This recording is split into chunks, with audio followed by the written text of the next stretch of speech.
So I was just going through some footage I had on Dragon Quest III HD-2D Remake, and I was thinking, oh yeah, Dragon Quest 1 and 2 HD-2D Remake is coming out this year, but we don't really know that much about it. So in today's video, I want to, speculate on what we could expect, because there's a lot of things we really don't know, and these are very old games, so we can expect some pretty big changes. So with that all being said, what is up guys, Jen here, hope you're all doing well. Welcome back to the channel. As always, got you covered with timestamps, so if you want to skip to a certain section of the video, feel free to do so. All I ask is you to support the channel and hit that like button, and if you want to stick around for some more Dragon Quest content, then please consider hitting that subscribe button. So the initial reason to why I wanted to make this video, because of course we've got Dragon Quest 3 and then we're going to get Dragon Quest 1 and 2, and the reason that they're releasing it in this order is to follow the narrative. It's the natural way the story is told in the Erdrick trilogy. But when we look at the gameplay aspects,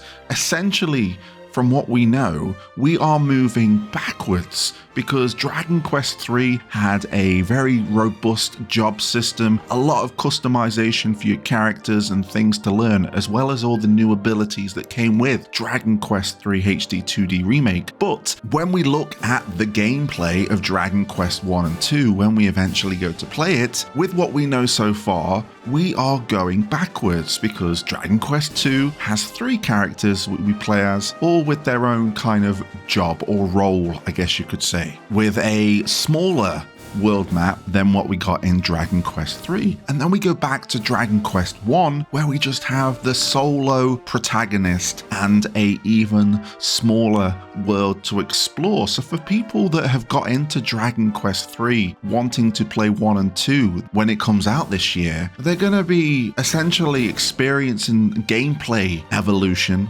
backwards. So I think that Square must have something in store for these 2 games to match it on par with it being a trilogy you should play through in its narrative order. Of course, they're bundling 1 and 2 together, so I would assume that these experiences together would probably accumulate the same amount of game time as Dragon Quest 3 HD-2D Remake. But what about all the mechanics? So I want to start off with Dragon Quest 2, because we got a very small teaser, or at least an indication what they might be doing with Dragon Quest 2 when it comes to its HD-2D Remake. So at the end of that trailer, we are presented with the Prince of Cannock's sister, of what we know as the Princess of Cannock, and it seems to indicate that she will be a playable character, thus creating a party of 4 for us to traverse through in Dragon Quest 2. A lot of people speculate that she's going to be entering the party when the Prince of Cannock leaves the party. I won't go into spoilers because it might be some people's first time, but the prince does leave the party for some time, so she might be a suitable replacement. But the fact that she's now prominently featured on the cover makes me feel that she's probably going to stick around for a lot longer. Maybe she just sticks around when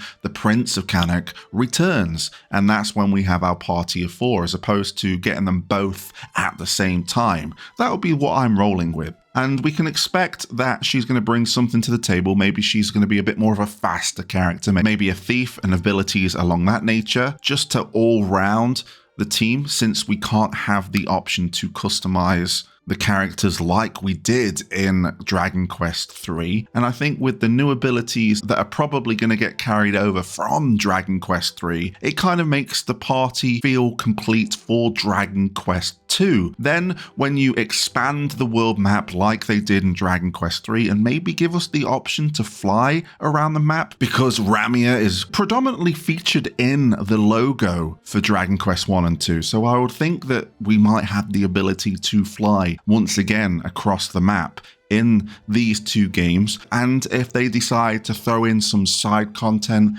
as well, I think that Dragon Quest 2 can be as beefy as Dragon Quest 3. Now, let's talk about Dragon Quest 1.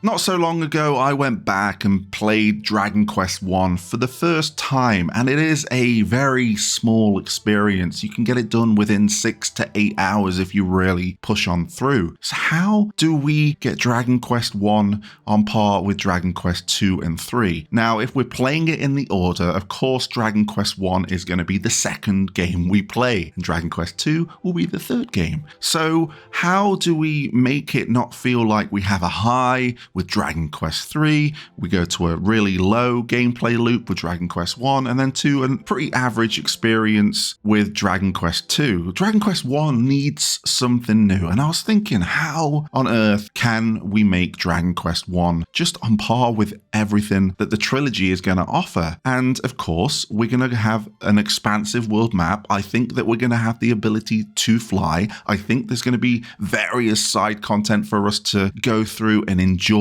But when it comes to the party, we're just playing as one character. There is no one that we meet that we might have in our party whatsoever. There are some characters that we do meet along the way in Dragon Quest 1 that could become party members, but I don't think that's the thing. I'm going to go with a bit of speculation here and think that they're going to bring back a mechanic that was loved. I've recently played Dragon Quest V, and I really like the fact that we can catch monsters. What if, and you can tell me if I'm wrong straight off the bat, or no way that's going to happen, Jen, but what if we can have 3 monster companions and they add monster companions to Dragon Quest 1. We already have the field sprites from Dragon Quest 3 because of the way the monster caption worked for that. And we, of course, are going to have battle sprites as well. So I was thinking that to make Dragon Quest 1 not feel like you're just soloing it, maybe there is a part of the game where you'll have the ability to capture monsters to join you on your quest. And you have like a bestiary that you can fill out. Try and get them all, just to add a bit of completionist to Dragon Quest 1, a bit more of an aim as you're going through the world of Dragon Quest 1. And I also think by looking at the key art that it's a perfect place for them to have the mascot of Dragon Quest just behind the hero of Dragon Quest 1, just having a slime looking over into the distance as well. There's a space on the grass. Maybe that's going to get revealed. We don't know. I am literally going into speculation here. I was thinking about it while I was streaming the other day, and I was like, ooh, this would be a good opportunity to bring this mechanic back, because then it gives you a plethora of options when it comes to your party, what kind of monsters you want to have in your team as you're fighting through Dragon Quest 1. And that's what I think they might go with. If they end up just keeping it quite vanilla and soloing it, I do hope that they bring some kind of mechanics to make my experience feel a little bit different to yours. Maybe I could go and learn different abilities. Maybe there's NPCs in the world that we can talk to learn.